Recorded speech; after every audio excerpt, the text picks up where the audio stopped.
La guerra en Medio Oriente entra en otra etapa de tensión muchísimo más fuerte porque lo que está pasando en estos instantes son bombardeos que podrían ser brutales. Ya ha respondido de una forma desafiante Irán, es decir, la Guardia Revolucionaria iraní, a los Estados Unidos, concretamente a Donald Trump, luego de que asumiera de que la guerra está por concluirse, que está terminado, que prácticamente han logrado penetrar en todos los almacenes, pues donde están los misiles, donde también está la capacidad de comunicaciones, la capacidad naval, la capacidad nuclear de Irán y que han podido desmantelar todo ello. ¿Qué ha dicho la Guardia Revolucionaria iraní? Que no es así, que están preparados incluso para poder escalar el conflicto más allá de lo regional, y que ahora, en estos momentos, el estrecho de Hormuz es el foco de atención. Vamos a escuchar a Pete Hegseth, el secretario de Guerra de los Estados Unidos, anunciando lo que podría ser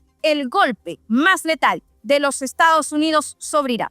Por ejemplo, hoy volverá a ser nuestro día más intenso de ataques dentro de Irán. Tendremos la mayor cantidad de cazas, la mayor cantidad de bombarderos, la mayor cantidad de ataques y una inteligencia mucho más refinada y mejor que nunca.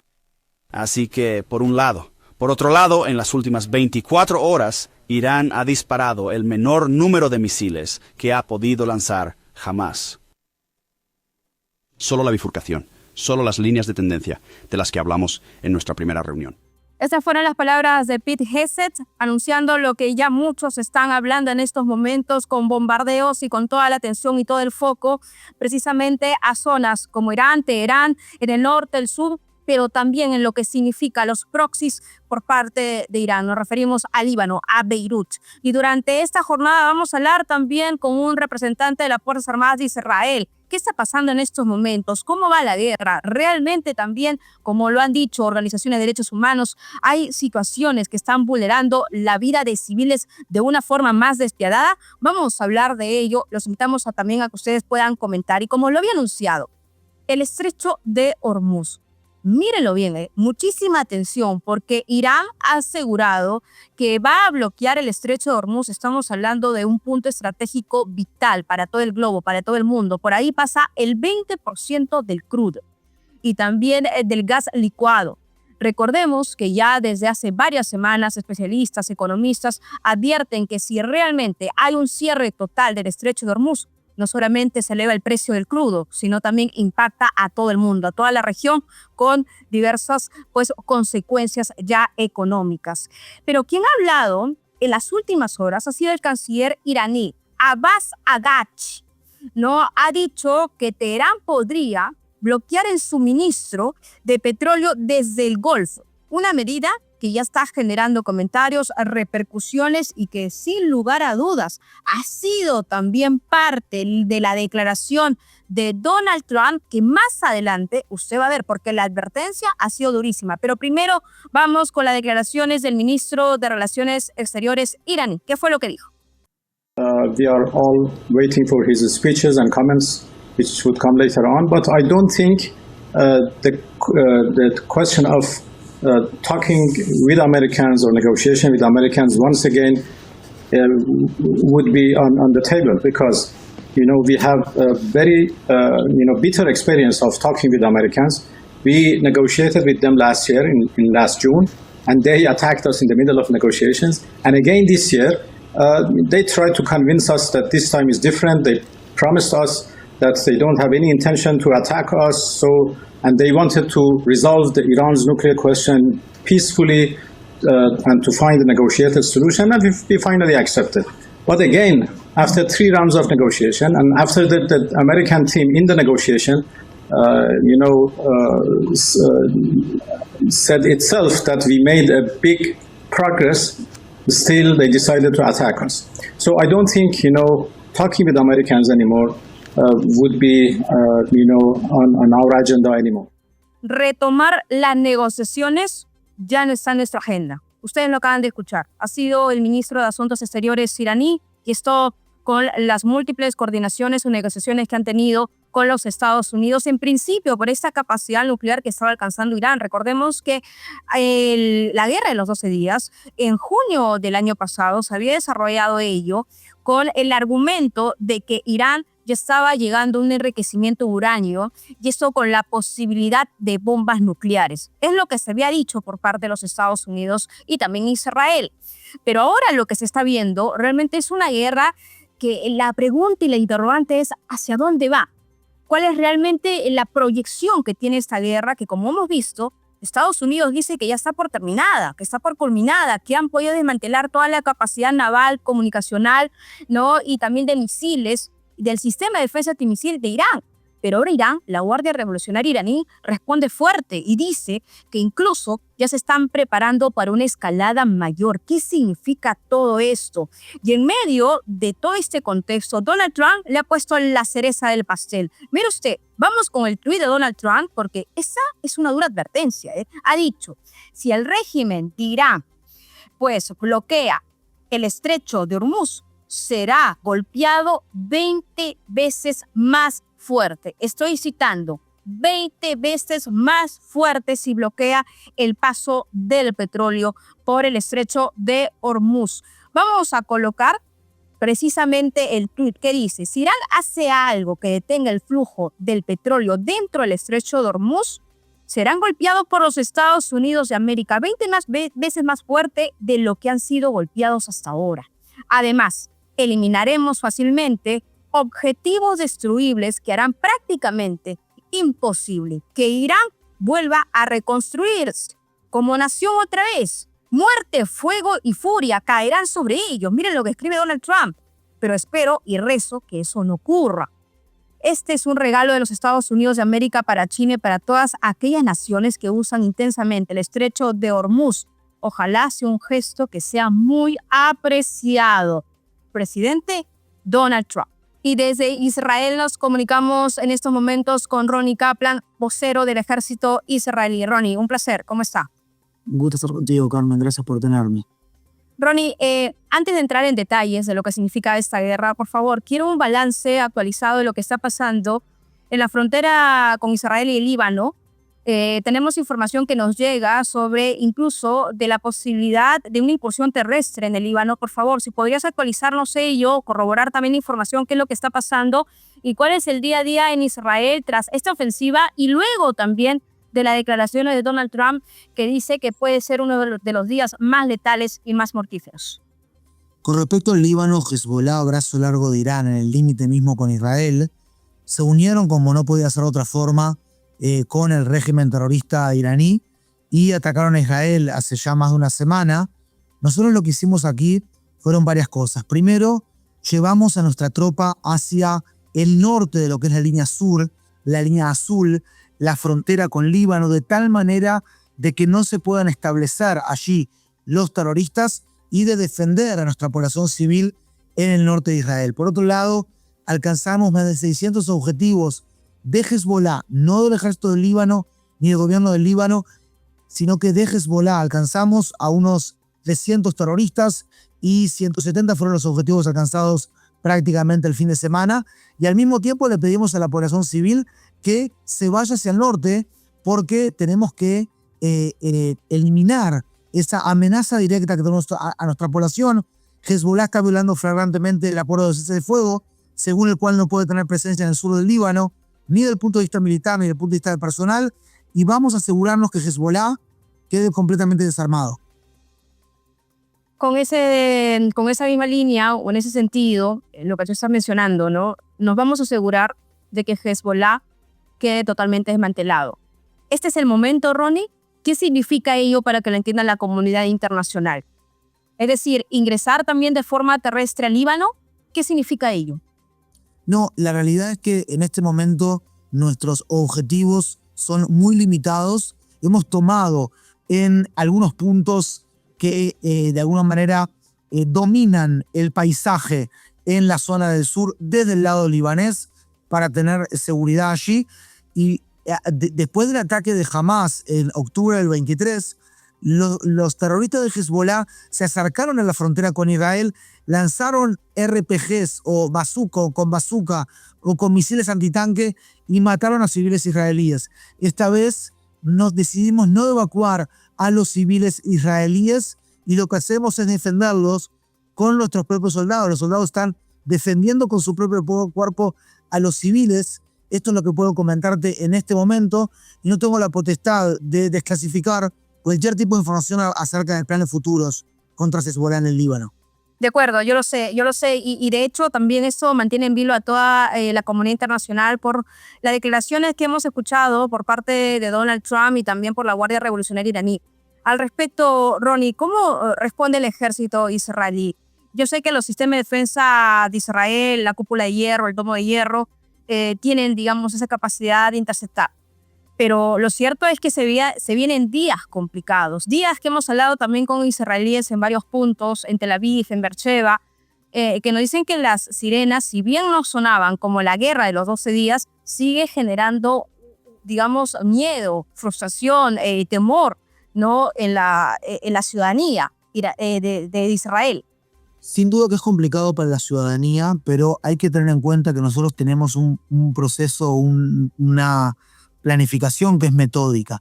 En la primera fase hemos eliminado a una parte importante del liderazgo político militar de Irán, conseguido superioridad a nivel aéreo y también eliminamos el 65% de las plataformas de lanzamiento de misiles iraníes, así como el 80% de los sistemas de defensa aérea.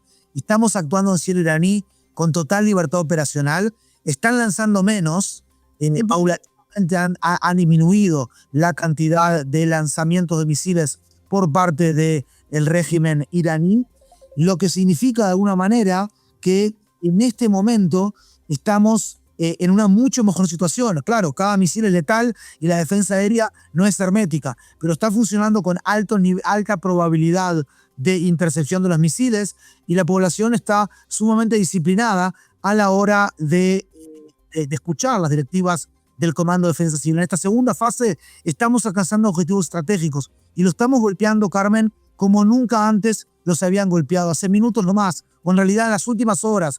Les hemos atacado el cuartel general principal de la Fuerza de Seguridad Interna del régimen, el cuartel general del Organismo Central de Inteligencia del régimen, un centro de comando y control del Cuerpo de la Guardia Revolucionaria Islámica, un cuartel general de la Unidad de Fuerzas Especiales, varios cuarteles de las unidades Basich, que son para la represión de la gente, y realmente los estamos golpeando como nunca antes nos habían golpeado.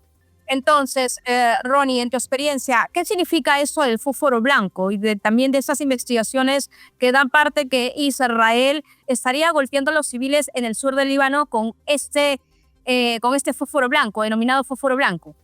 En este momento no tenemos conocimiento ni podemos confirmar el uso de proyectiles que contienen fósforo blanco en el Líbano en general, ni en la acusación en particular de Human Rights Watch. En términos generales, los principales proyectiles de humo o de fósforo blanco utilizados por la Fuerza de Defensa de Israel no contienen fósforo blanco. Como muchos otros ejércitos occidentales, las Fuerzas de Defensa de Israel también poseen proyectiles de humo que sí contienen una cierta cantidad de fósforo blanco, los cuales son legales. Según el derecho internacional, estos proyectiles pueden utilizarse para crear cortinas de humo, especialmente con el objetivo de defender a civiles israelíes y a la Fuerza de Defensa de Israel frente a ataques de fuerzas enemigas ubicadas en zonas cercanas, ¿verdad? Ahora, según las directivas concretas nuestras en el ejército, estos proyectiles no se utilizan para atacar objetivos ni para provocar ningún tipo de incendio, tampoco en este momento en el Líbano. Y este tipo de proyectiles, los procedimientos establecen que no sean utilizados en zonas densamente pobladas, salvo en determinadas excepciones, Carmen. ¿Como cuáles, por ejemplo? Excepciones como cuáles, Ronnie, para que quede claro. Excepciones muy específicas en la medida que se esté perdiendo la vida de un soldado, en la medida que haya que hacer determinadas cortinas de humo para perseguir un terrorista, etc. Pero esta política cumple e incluso supera los requisitos del derecho internacional humanitario, que no imponen específicamente el tipo de restricciones que no se puede usar bajo ningún concepto fósforo blanco. Eso es lo que piensa el público en general, pero no es verdad desde el punto de vista legal. Y además puede existir una similitud visual entre proyectiles de humo que contienen fósforo blanco y aquellos que no lo contienen, por lo que se recomienda mucha cautela antes de hacer determinaciones categóricas basadas únicamente en las imágenes que ha mostrado Human Rights Watch. Claro, y más allá de esas imágenes también son declaraciones, ¿no? Y por ejemplo, aquí voy a citar a Ramzi Kais, que es investigador de Human Rights Watch para el Líbano. Dice: el uso ilegal del fósforo blanco por parte del ejército israelí sobre zonas residenciales es extremadamente alarmante y tendrá graves consecuencias para los civiles. Ha sido citado en este informe. Entonces, hay declaraciones, hay investigadores, pero ahora la versión israelí es que en algunos casos de excepción se pueden utilizar. O sea, solamente para que quede claro. En este momento no tenemos conocimiento ni podemos confirmar acerca del uso de proyectiles que contengan el fósforo blanco en el Líbano, así como fue alegado.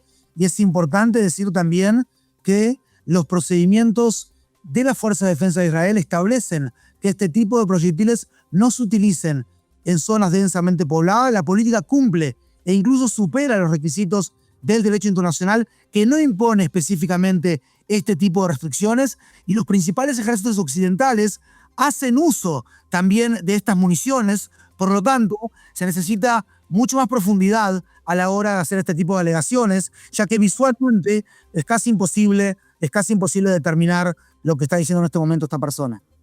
Correcto, muy bien. Ronnie, aprovechar también tu presencia para preguntarte sobre los hutíes en el lado de Yemen. Si bien en estos momentos se está focalizando el tema contra Hezbollah, a mí me gustaría que de tu voz, de una voz israelí, le digas al mundo, le digas a nuestra audiencia quiénes son Hezbollah, es decir, qué representa Hezbollah para Israel y qué representan los hutíes en Yemen para Israel, que hasta estos momentos no he tenido o no ha llegado información de ataques directamente desde los hutíes, o tú ya me corregirás y me dirás. Por favor, si puedes hacer esa distinción y qué significa, porque muchos escucharán Hezbollah, ¿qué es Hezbollah? En los últimos 40 años, los iraníes estuvieron financiando, capacitando, entrenando, pasándole tecnología y también dándole todo a este tipo de grupos terroristas.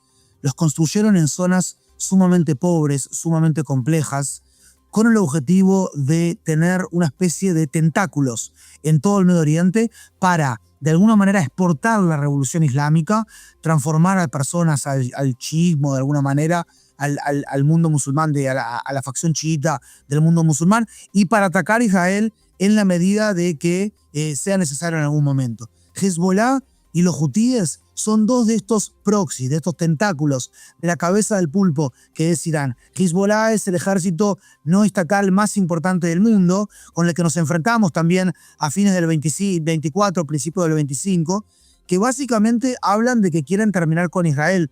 Y ellos tenían que haberse ido del sur del Líbano, no se fueron, y en este momento muestran a las claras cómo ellos tienen un patrón, y el patrón es una potencia extranjera en un estado complejo como es el Estado libanés, ¿me explico? Nosotros aquí estamos luchando contra Hezbollah, un ejército paramilitar, un ejército no estatal que antes del principio del 25 tenía unos 100.000 hombres y unos 150.000 a 170.000 misiles y cohetes apuntando a Israel.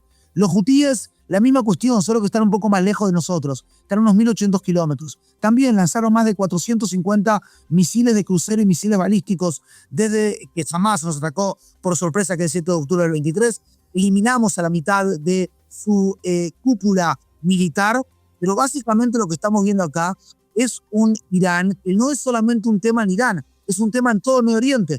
El mismo Irán que vemos ahora en el Estrecho de Hormuz, el mismo Irán que vemos ahora atacando a 12 países sunitas acá de la zona, inclusive también, además, a un país de la OTAN, además, a un país aquí de la Unión Europea. Estamos viendo un Irán que son una amenaza para el mundo. En este sentido, Israel y Estados Unidos están luchando contra un régimen teocrático, un régimen que es absolutamente, extremista, chiita. Está luchando acá el mundo libre de las democracias liberales contra las democracias oscuras, en este caso el propio Irán. Y eso es lo que está sucediendo. Durante años venía diciendo que quiere borrar a Israel del mapa, muerta Israel, muerta América, y estaban llevando a cabo un proyecto nuclear, misilístico y de proxies muy claro para llevar eso adelante. Correcto, y esa es mi última pregunta, Ronnie. Ya a estas alturas, luego de varios días de esta operación Furia Épica, ¿cuál es la sensación o la lectura que tiene el ejército israelí ya de este operativo? Es decir, están comenzando a degradar de forma consistente a toda la capacidad bélica iraní. Están llegando a un punto que realmente ya no haya más misiles por parte de Irán. ¿Cómo se encuentra también Israel para sostener una guerra a largo plazo? Porque ha dicho Donald Trump que ya está a punto de terminar, pero después dijo, horas después de que de que va a seguir atacando de forma más contundente si realmente se cierra en su totalidad el estrecho de Hormuz. Entonces tenemos incluso hasta pronunciamientos un poco contradictorios, pero ¿cómo lo ve Israel? ¿Cómo lo ve el ejército de Israel? Nosotros, Carmen, estamos aquí todo el tiempo que sea necesario. Tenemos suficiente alimento, medicamento, víveres, armamento y sobre todas las cosas tenemos la resiliencia de la población israelí y el ímpetu para juntos terminar de garantizar que el régimen iraní no represente nunca más una amenaza existencial contra el Estado de Israel, ¿verdad? Y como te digo, estamos golpeándolos como nunca antes nos habían golpeado. Del punto de vista militar, te puedo decir que tenemos superioridad aérea, que terminamos con prácticamente 2/3 de la capacidad misilística de los lanzaderos de misiles, prácticamente un 80% de los misiles de los sistemas antimisiles que tienen ellos también, y ahora estamos golpeando los cuarteles de la Fuerza de Seguridad, del Basij, que son la policía de represión, el cuartel general también de la inteligencia del régimen, centros de comando y control de las guardias revolucionarias, búnkeres, fábrica de producción de misiles. Vamos a seguir profundizando y degradando esas capacidades hasta bien garantizar que no exista más amenaza existencial. Gracias a Ronnie Kaplan, vocero del ejército israelí, por esas precisiones, también por la versión israelí, que es importante también conocerlo. Gracias por esa entrevista. Y ustedes recordarán que al inicio de este conflicto entre los Estados Unidos e Irán y estos ataques cruzados, pues el epicentro del dolor estuvo en una escuela, donde decenas de niños fallecieron, pero también docentes, padres de familia. Imágenes que ahora revelamos y le damos cuenta de cómo cayó este misil. Van a ver a continuación. Ahí tienen las imágenes. El momento exacto de la caída de este misil balístico en esta escuela en Minab. Un ataque que mató a unas 180 personas, la mayoría niñas, en el primer día de la guerra contra Irán. Vamos a escuchar.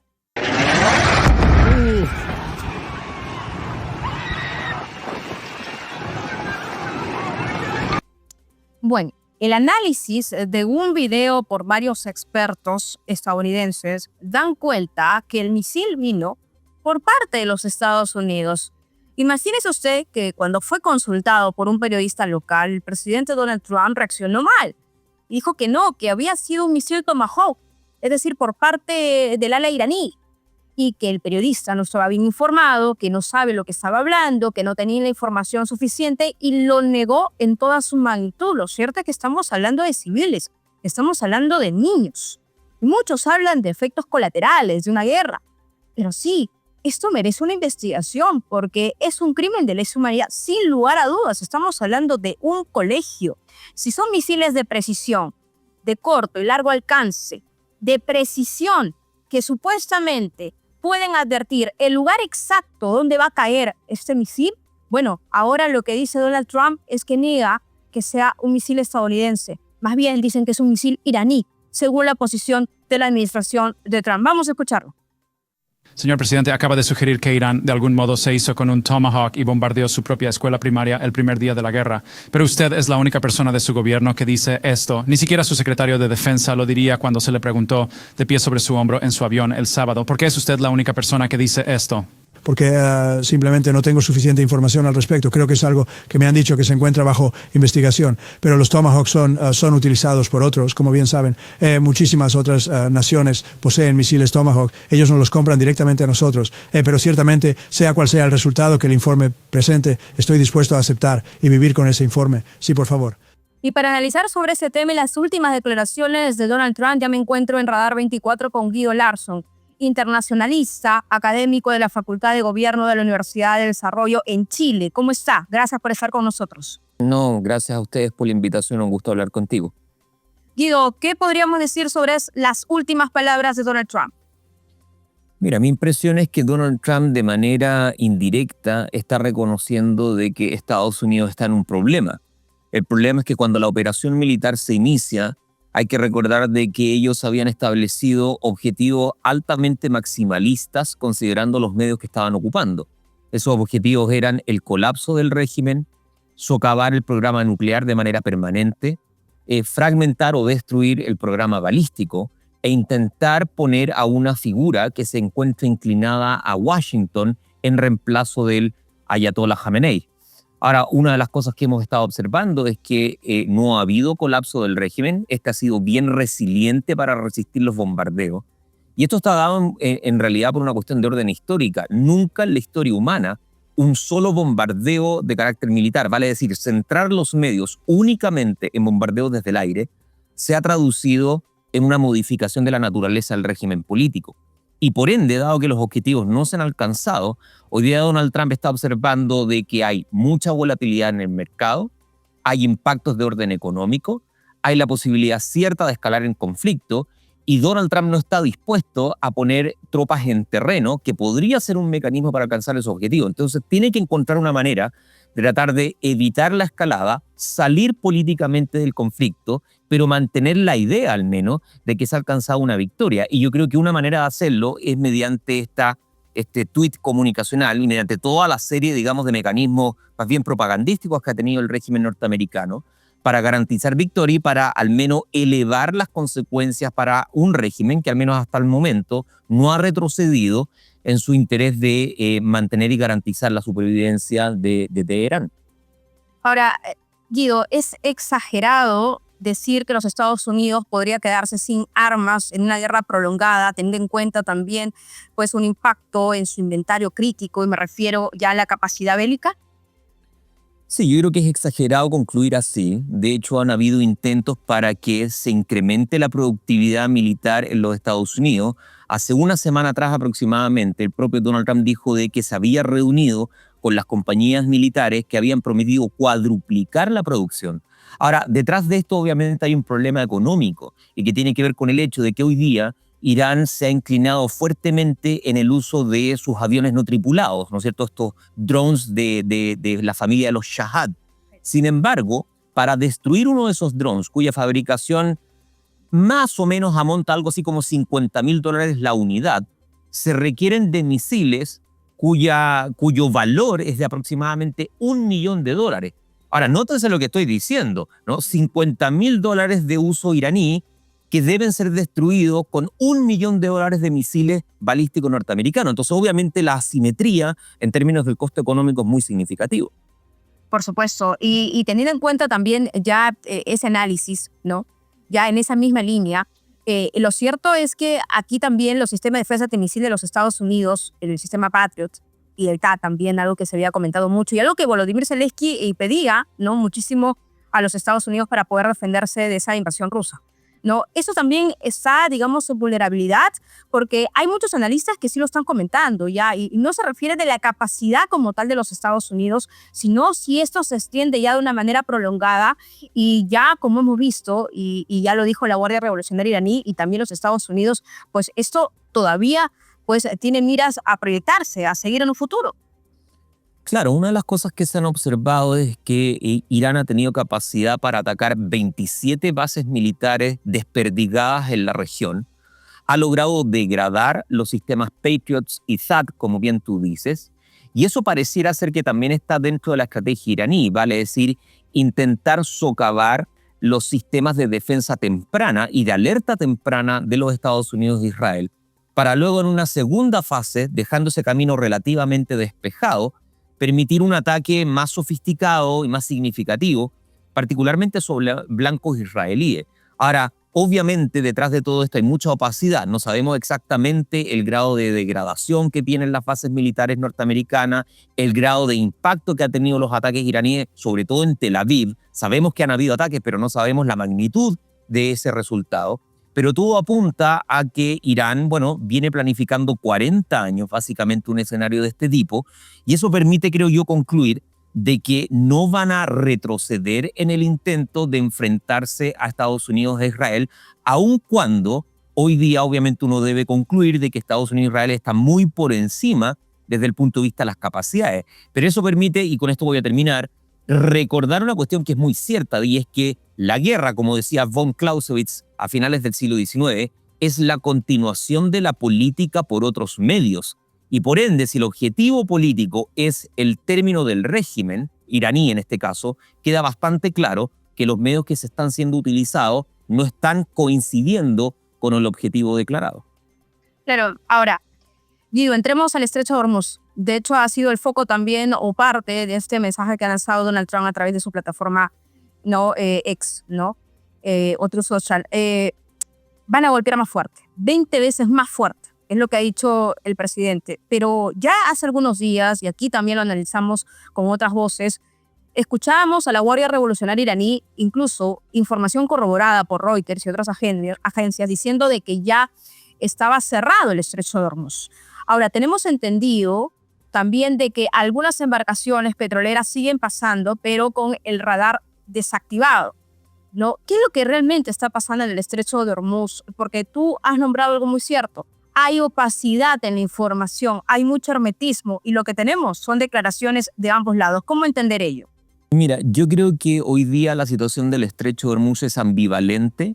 Me parece de que no está completamente cerrado, sino que depende muchas veces de la bandera del buque en particular.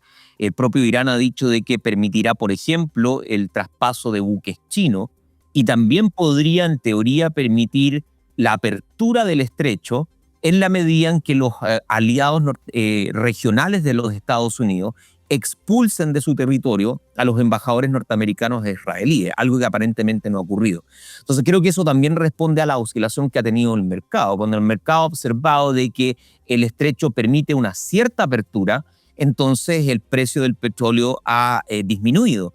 En cambio, sobre todo hace un día atrás, cuando el mercado calcula de que el estrecho se puede cerrar de manera semidefinitiva, entonces el alza es bastante evidente. Ahora, me parece a mí de que esa oscilación, esa volatilidad que observamos en el estrecho y en los mercados se va a mantener al menos durante toda la semana, porque no hay garantía, me parece a mí, de que la guerra vaya a terminar prontamente, como espera Donald Trump, y como tú bien dices, pareciera ser de que Irán y su Guardia Revolucionaria tienen toda la predisposición de estirar este conflicto en el tiempo, porque además entienden de que está su propia supervivencia en juego y porque deben al menos reconfigurar el panorama estratégico si no quieren tener en 6, 8, 10 o 12 meses más un nuevo ataque norteamericano. Entonces creo yo que en ese escenario nos encontramos hoy día en el análisis.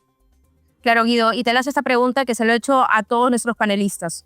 ¿Qué busca los Estados Unidos en Medio Oriente? Porque algunos hablaban del derrocamiento del régimen de los ayatolá, otros hablaban del petróleo, otros hablaban del perfil geopolítico que Donald Trump quiere imperar en todo el globo. Según tu perspectiva, ¿qué busca los Estados Unidos? Mira, me parece que hay dos cosas que operan de forma simultánea. Uno, hay que reconocerlo, hay una relación muy estrecha, profunda y significativa entre Estados Unidos e Israel.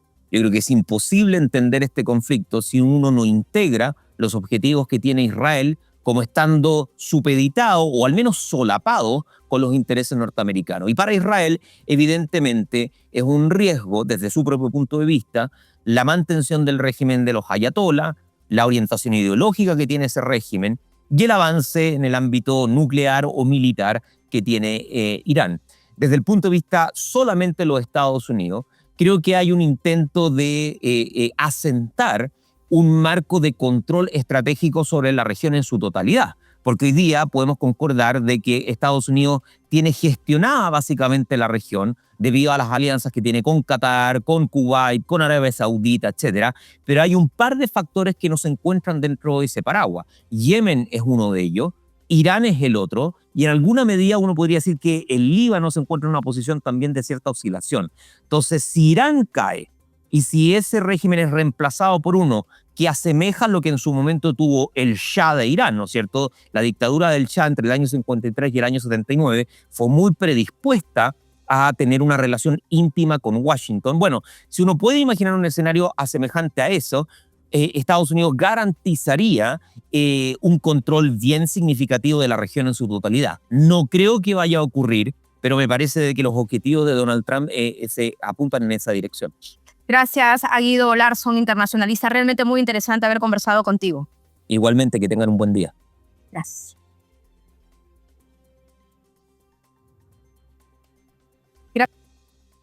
Y algo que ha concitado la atención mediática y está siendo muy comentado en todas las redes sociales es el caso de las jugadoras durante la Copa Asiática Femenina. en Australia. Finalmente, el gobierno de Australia le ha concedido la visa humanitaria a 5 de ellas, a 5 jugadoras.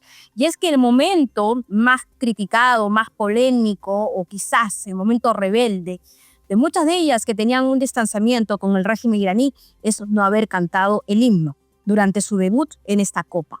Muchas habían pedido esta visa humanitaria, 5 de ellas, según lo que se ha podido corroborar en las últimas horas y de acuerdo también a lo que han mencionado pues, las autoridades australianas, han sido ya plausibles de esta visa humanitaria, de esta ayuda humanitaria, de esta protección humanitaria y ya no retornaron a Irán. Las demás estuvieron en este avión, en el avión que van a ver a continuación. Algunas hicieron señas, incluso gestos con los celulares, ¿no? Comenzaron a prender la luz, la linterna, dando cuenta de que no querían regresar a este régimen iraní.